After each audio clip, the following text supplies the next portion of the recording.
Having trouble there, Grog? Because it looks like you're having trouble. Don't you do nothing!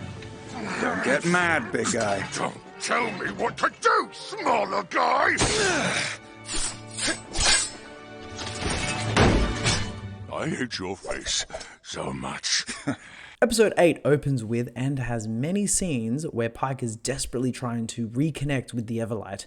She's on this neutral plane of grey as dark energy springs up from beneath her, wraps around her, and tries to pull her beneath. Meanwhile, back in Whitestone, Cassandra is bleeding out when luckily Keyleth and Vax show up. They both drop to her side and Keyleth puts pressure on the wound as Vax digs out components required for her healing spell. I really love that they're showing components being used as well, not only seeing magic being cast or a holy symbol such as Pike's god religious symbol that she holds when she casts, but also pulling out from the bag the material components that are actually needed to cast a spell. Those two sides of D&D which are really good. Percy enraged begins battling with Anders, who is incredibly nimble despite his physique.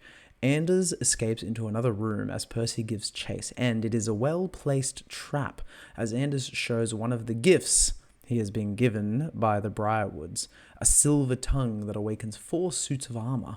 Vax enters the fray, and the two begin fending off the constructs, while downstairs Grog and Vex deal with the guards swiftly. All upstairs, Vox Machina take on the constructs together. Keyleth's spell manages to work, and Cassandra barely survives as Kiki now leaps into battle as Minxie. Together, they pull the suits of armor apart and turn on Anders. However, Anders is not worried as he uses his magical abilities to charm Grog. Oh my goodness, a Goliath barbarian in a small room is terrifying. Back at the Temple of the Everlight, Pike dives back into her meditation to connect with her goddess and is pulled down by the darkness, fully taking her under until a burst of literal sunlight, like the sun appears, pulls her from the depths. The Everlight, though saving her, demands the truth from Pike, or the truth will be burned from her as the sun begins to intensify and begins to burn away at our small gnome friend. The fight in Whitestone continues as Vox Machina try to apprehend Grog, but are no match for his brute strength.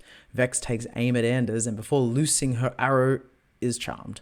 Then Vax, and then Keyleth as the entire team now turn on Percy to take his life. Percy, pressed up against the wall now by his teammates, calls out to Anders to buy himself some time, just enough to calculate his shot as the smoke begins to billow around him. He takes it, blasting his weapon and shooting off the jaw of Anders, breaking the concentration on the group. Vox Machina now freed, they begin looking for the silver tongue that, though removed from Anders' mouth, is making its way around the room as everyone tries to find it, and then Grog managing to stab it with one of Vex's arrowheads.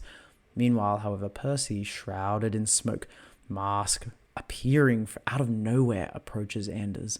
Vox Machina now bear witness to their friend engulfed in this almost living smoke as he blasts another name off his list. Only Cassandra's voice calling out to Percy pulls him from his transformation, and they all escape as Keyleth uses Skyrite to announce the victory of the Dorolo family tonight and the resistance. Pike, still being burned away by the Everlight, pleads with her, exclaiming that she is not lying to her god, and then realizing that she's lying to herself. She has indulged in her own selfish wants and has not followed the righteous path of her god. She needs to choose. She should, her god or her friends. And then we get what is probably the best response by any religious means, and we could all probably learn a little bit from it. We do not choose. We walk down a path. Any path can be a holy one, so long as one walks it with truth. Finally, Delilah, angered by what has happened, raises the stakes by calling on her dark powers to raise an undead army throughout Whitestone, surrounding our heroes.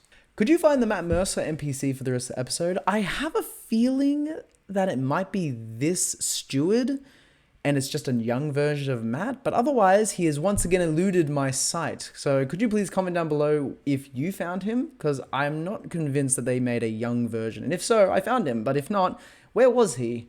Episode 8 almost acted as if though it was the extension of episode 7. We saw in episode 7 mostly a solo mission by Scanlan, and this episode is really showing us what was happening while he was escaping, while he was still on the rooftop getting out and getting away. And I really like that because it shows us two sides of a story, and at the same time we don't have to be doing jump cuts back and forth between what's happening. They just broke it up into 2 episodes. However, in terms of entertainment, though an enjoyable episode and we got to see some really cool things, it felt a little bit flatter than the last episode because the stakes were so high with Scanlan being on his own.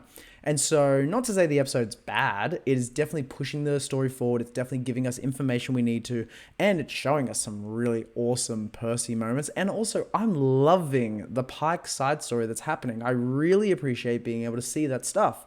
So, I'm really just going to give it a 3.5 out of 5 trinkets. I didn't hate the episode. However, I also think it could have been a bit more impactful. Everything just felt as if though they were going to be okay. And the Cassandra coming back to life was expected because I've seen the show, but on top of that, it wasn't a huge factor because it was the cliffhanger from the last episode. So overall, not a bad episode. And until the next one, go roll some dice.